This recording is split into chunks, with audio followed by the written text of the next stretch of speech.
Bolmari virtual school আমার ঘরে আমার স্কুলের পক্ষ থেকে আজকের অনলাইন ক্লাসে নবম দশম শ্রেণীর ব্যবসা শিক্ষা শাখার সকল শিক্ষার্থীদের জানাই স্বাগতম। প্রিয় শিক্ষার্থীরা, তোমরা কেমন আছো? আশা করি ভালো আছো। আমিও ভালো আছি। এখন আজকে বিষয় হিসাব বিজ্ঞান দ্বিতীয় অধ্যায় লেনদেন টপিক নিয়ে আমি গত ক্লাসে আলোচনা করেছিলাম। লেনদেন সম্পর্কে বেসিক আলোচনা। এখন আমি গত ক্লাসে বলেছিলাম যে আগামী ক্লাসে সৃজনশীল 1 করানো হবে। তো এখন আমরা অঙ্ক 1 সৃজনশীলে যাব। প্রথম ক করব। আগে অঙ্কটা পড়ি। সবাই পাঠ্য বই সামনে রাখবে। রিফাত এন্টারপ্রাইজ একটি ব্যবসা প্রতিষ্ঠান।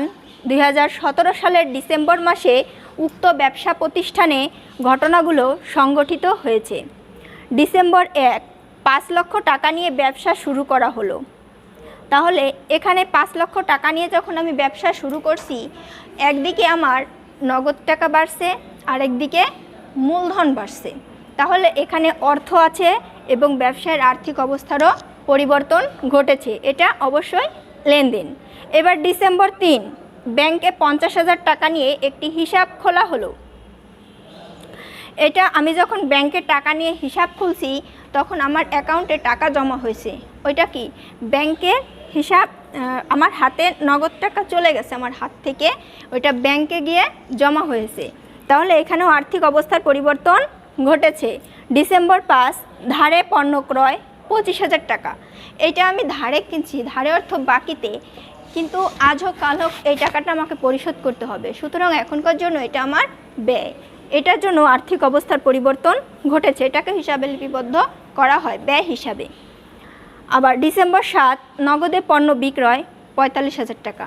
আমি নগদে 45,000 টাকার পণ্য বিক্রি করছি। এটাও আমার এক ধরনের আয়। এতেও আর্থিক অবস্থার পরিবর্তন ঘটেছে। এবার ডিসেম্বর 10 মালিক ব্যাংক হতে ব্যক্তিগত প্রয়োজনে ঋণ গ্রহণ। এটা তার সম্পূর্ণই ব্যক্তিগত কাজ। এটা কখনোই লেনদেন হবে না। ডিসেম্বর 15 45,000 টাকার আসবাবপত্র ক্রয়ের ফরমায়েশ প্রদান। দেখো, আমি গত ক্লাসে যখন তোমাদের সঙ্গে বেসিক আলোচনা করেছিলাম তখন বলেছিলাম কোনো ফরমায়েশ কখনোই লেনদেন হয় না।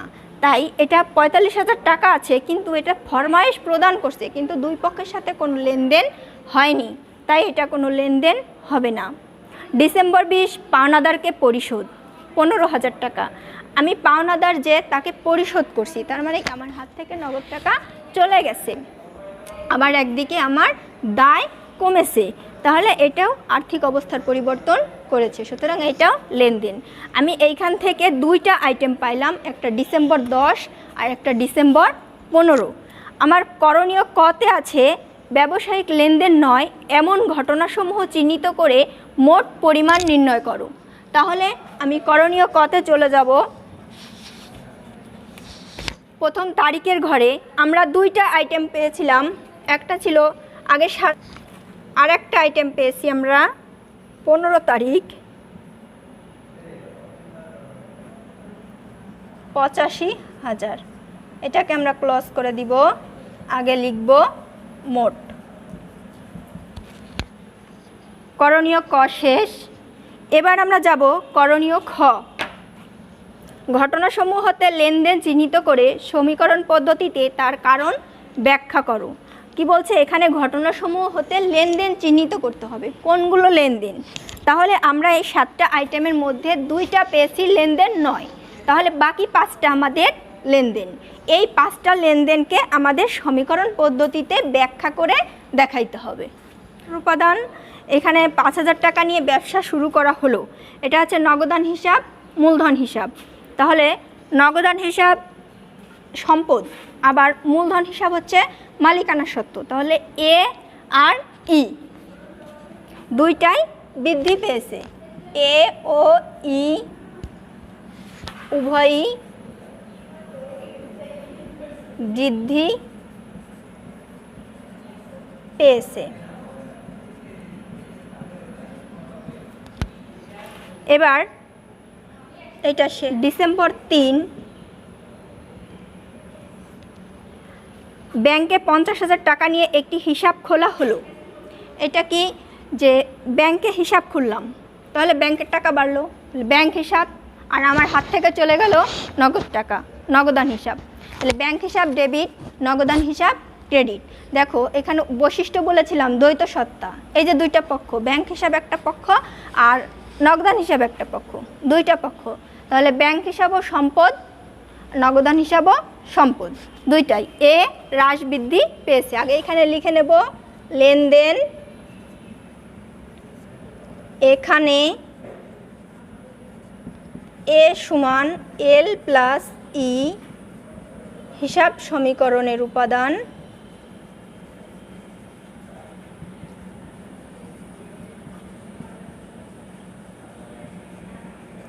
এ হ্রাস বৃদ্ধি পেয়েছে, অর্থাৎ একবার হ্রাস হয়েছে, একবার বৃদ্ধি হয়েছে।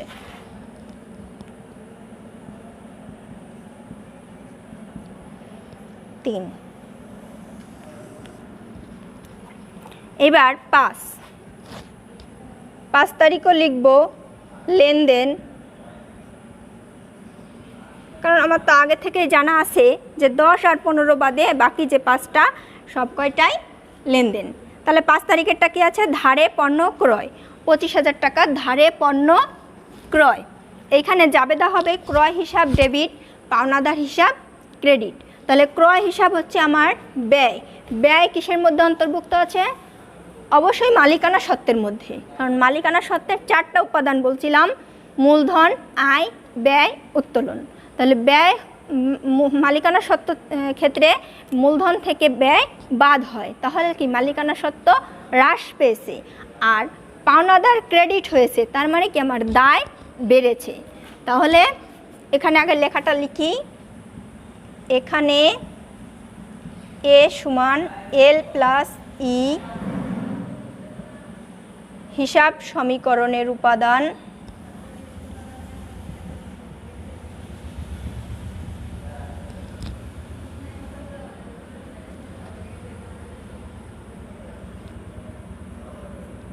ই হ্রাস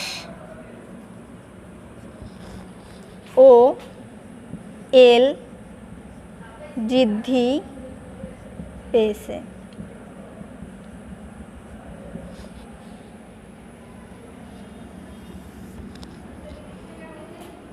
এবার 7 তারিখ লেনদেন, এখানে লেখাটা লিখে নিই,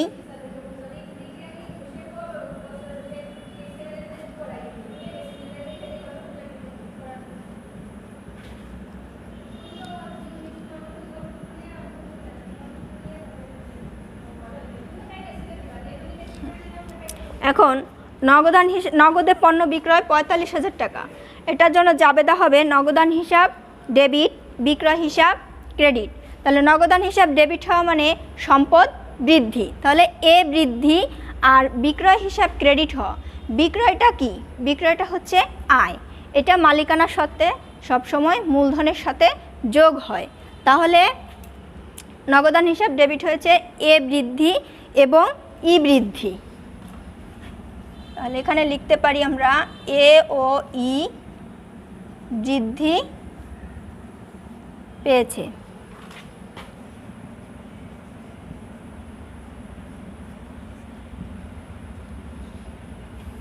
আর একটা আইটেম আছে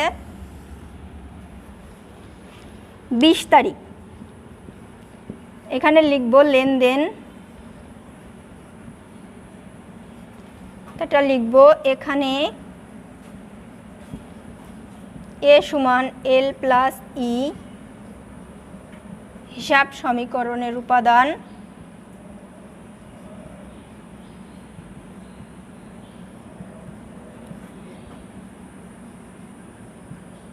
এখন আমরা লেনদেনটা দেখি। পাওনাদারকে পরিশোধ করছি 15,000 টাকা, এই ক্ষেত্রে জাবেদা কি হবে? পাওনাদারকে পরিশোধ করছি, তার মানে কি আমার দায় কমে গেছে, এজন্য পাওনাদার হিসাব ডেবিট, আর আমার হাত থেকে চলে গেছে নগদ টাকা, নগদান হিসাব ক্রেডিট।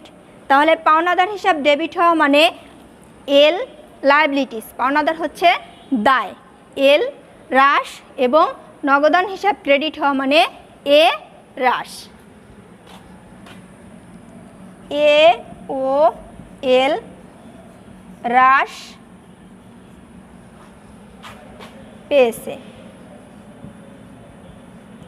প্রিয় শিক্ষার্থীবৃন্দ, করণীয় খ আমাদের এখানেই শেষ।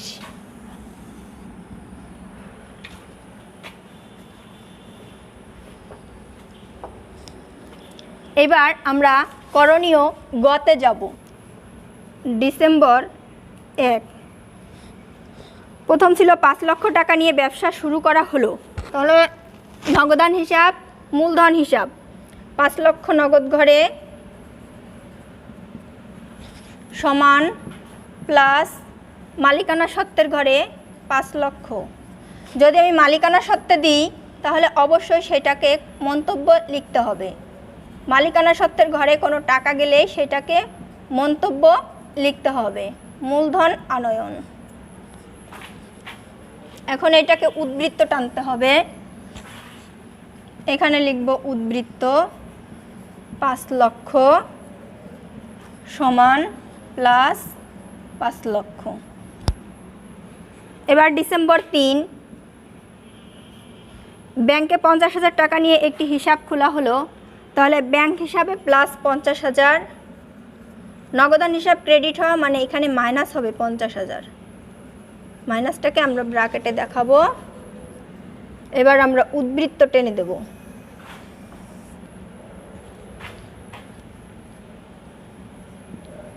$4,50,000 সমান প্লাস 5 লক্ষ। এবার আসবে 5 তারিখ ধারে পণ্য ক্রয়, ক্রয় হিসাব, পাওনাদার হিসাব। তাহলে ক্রয় হিসাবটা এইখানে আসবে মালিকানা সত্ত্বে 25,000। ক্রয় হচ্ছে ব্যয়, তাই ওইটা মাইনাস হবে ক্রয় খরচ। মালিকানা সত্ত্বের ঘরে টাকা আসলেই মন্তব্য লিখতে হবে সমান প্লাস। আর একটা যাবে কোথায়? পাওনাদার হিসাব। পাওনাদার হিসাবের ঘরে প্লাস হবে। এবার আবার উদ্বৃত্ত টানতে হবে। 4,50,000 50,000 সমান 25,000 প্লাস 4,75,000। এবার 7 তারিখ নগদে পণ্য বিক্রয় 45,000 টাকা। তাহলে নগদের ঘরে প্লাস হবে 45,000, আর বিক্রয় যেহেতু আয় এইখানে প্লাস হবে 45,000। তাহলে বিক্রয় আয়। এবার টেনে দেব আবার উদ্বৃত্ত, এখানে প্লাস, এইটা সমান, যোগ করলে এখানে 4,95,000 50,000 সমান 25,000 প্লাস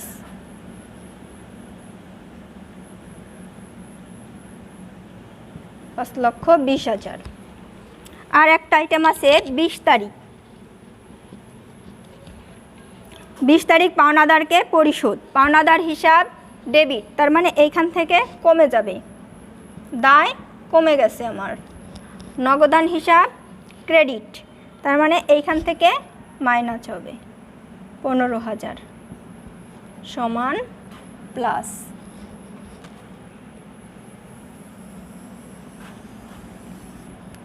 এখন আমরা নামিয়ে দেব। এইখানে থাকবে 4,80,000, এইখানে 50,000 সমান 10,000 প্লাস 5,20,000। এটা পেয়েছি আমরা উদ্বৃত্ত।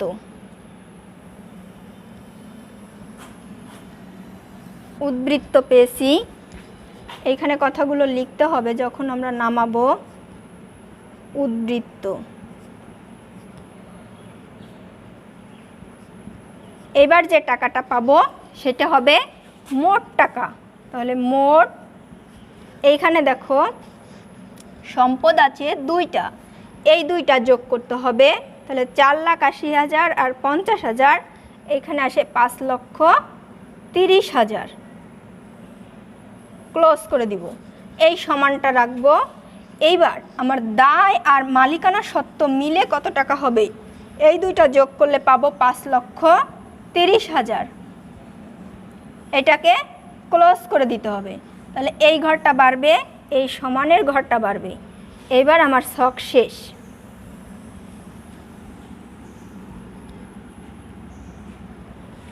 এখন আমার খেয়াল করতে হবে সবসময় সম্পদের ঘর এবং দায় প্লাস মালিকানা সত্ত্বের ঘরের যোগফল সবসময় সমান হবে, অর্থাৎ মোট সম্পদ সমান মোট দায় প্লাস মোট মালিকানা সত্ত্ব। তাহলে করণীয় গ এখানেই শেষ। তোমাদের সৃজনশীল 1 নম্বর অঙ্ক শেষ। তোমরা বাসায় এই অঙ্কটা আবার অনুশীলন করবে, আগামী ক্লাসে অঙ্ক 2 করানো হবে। ধন্যবাদ সকলকে।